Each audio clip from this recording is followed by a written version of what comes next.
সর্বভূতেষু বিষ্ণুমালিনী শক্তিতা নমস্মস্যৈ নমস্মস্যৈ নমস্মস্যৈ নমো নমঃ। या देवी सर्वभूतेषु बुद्धिरूपेण संस्थिता नमस्ते नमस्ते नमस्ते नमो नमः।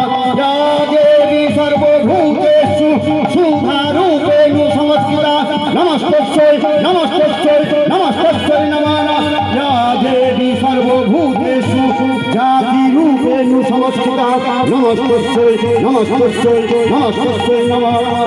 या देवी सर्वभूतेषु कान्तिरूपेण संस्थिता नमस्ते नमस्ते नमस्ते नमो नमः।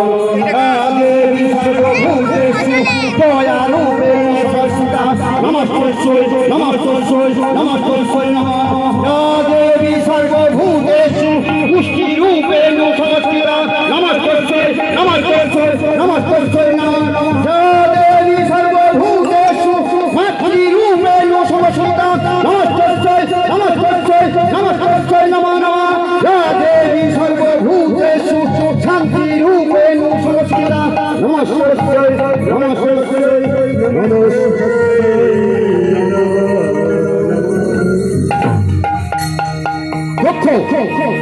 দেখো আমি তোমার সাধনায় মুগ্ধ হয়েছি। তুমি কি বর চাই? মা মা গো, আমি আমি তোমাকে কন্যা রূপে পেতে চাই। শান্তি শান্তি দয়া সাহার মতো 3 কন্যা লাভ করেছি। না না না, আমি তোমাকে কন্যা রূপে পেতে চাই। শোন, আমি তোর ঘরে কন্যা রূপে যাব। যেদিন আমায় অনাদর করবে, অবহেলা করবে, অপমান করবে, সেদিন তোমার কাছ থেকে আমি চিরতরে বিদায়। আচ্ছা ঠিক আছে, তাই ভাই। দক্ষের শ্রেণী বসতির গর্ভে মা যোগমায়া জন্ম নিলেন। নাম রাখলেন সতী। সতী আস্তে আস্তে বড় হতে লাগল। সতীর খুব শিব ভক্তি হল, এমনকি শিবকে প্রতিরূপে পাওয়ার আশায় ছিলেন। কিন্তু দক্ষপতি একদম শিবকে পছন্দ করতেন না। তাই সতীর বিবাহের জন্য এক স্বয়ম্বর সভার আয়োজন করলেন। সেই সভায় সকল দেবতাদের আমন্ত্রণ করলেন, কিন্তু শিবকে আমন্ত্রণ করলেন না।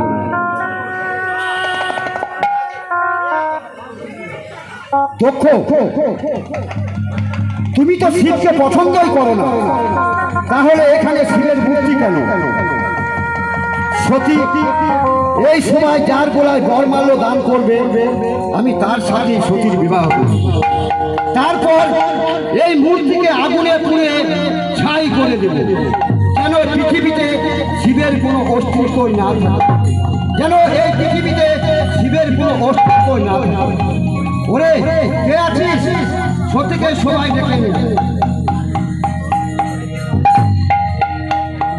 বরের মালা হাতে লয়ে সতী চলে যায়। কার গলায় পরাবে মালা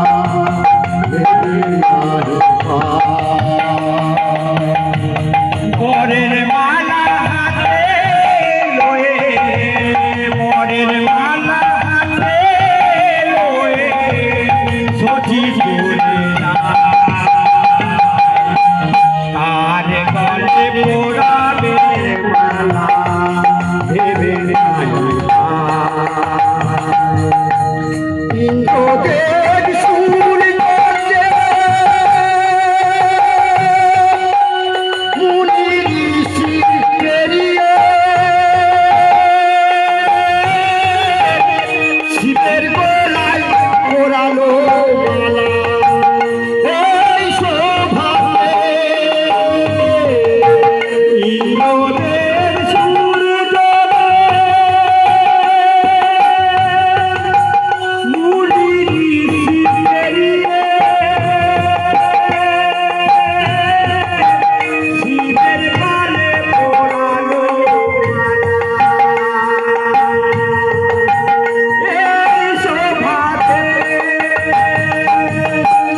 সত্যি আমি যাকে পছন্দই করি না তুই তার গোড়ায় মারা দিলি।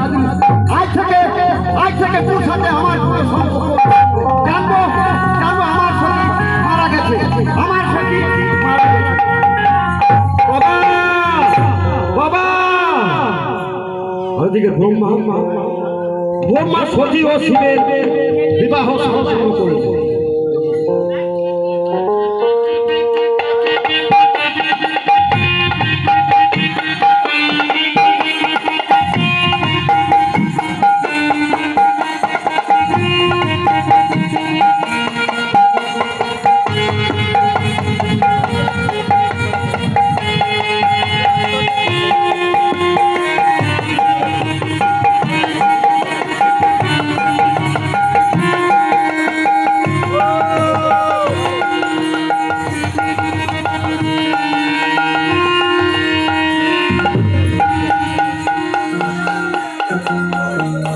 আমি সতীকে মেনে নেব না, আমি সতীকে মেনে নেব না।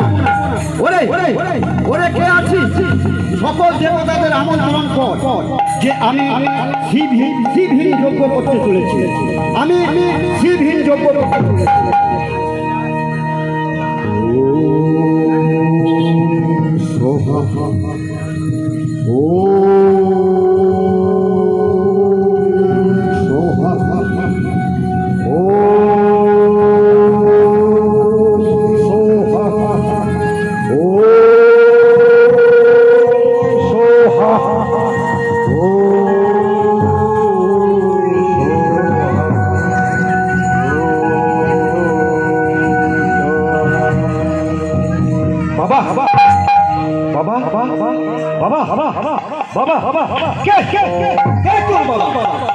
যেদিন সুশানবাসী শিবের গোড়ায় মারা দিয়েছিস সেই দিন তোর সাথে আমার কোনো সম্পর্ক নেই।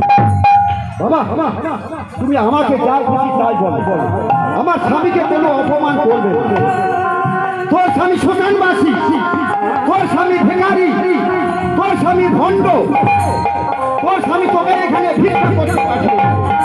বাবা কোন স্ত্রী তার স্বামীর অপমান সহ্য করতে পারে না। তাই তোমাকে কি বলেছিলাম তোমার মনে আছে?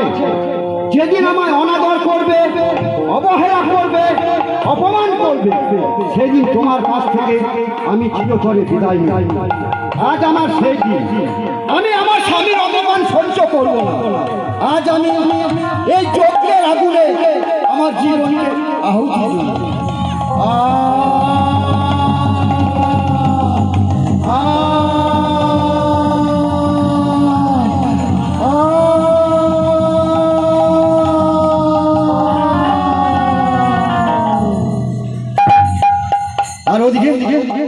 আর ওদিকে শিব সব কিছু জানতে পেরে রেগে তার মাথার জুতার চুল ছিঁড়ে মাটিতে ফেললেন।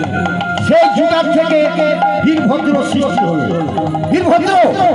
বীরভদ্র যাও তুমি দক্ষের যজ্ঞকে ভঙ্গ করে এসো।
আর ওকে শিব এসে শিব সব কিছু জানতে পেরে সবাই শিব এসে দক্ষকে তার জীবন ফিরিয়ে দিলে ও তার মাথায় ছাগল মুন্ড পরিয়ে দিলে। তখন শিব দেখলেন আমার সতী পড়ে আছে, তখন সতীকে আস্তে আস্তে আস্তে কাঁধে তুললেন।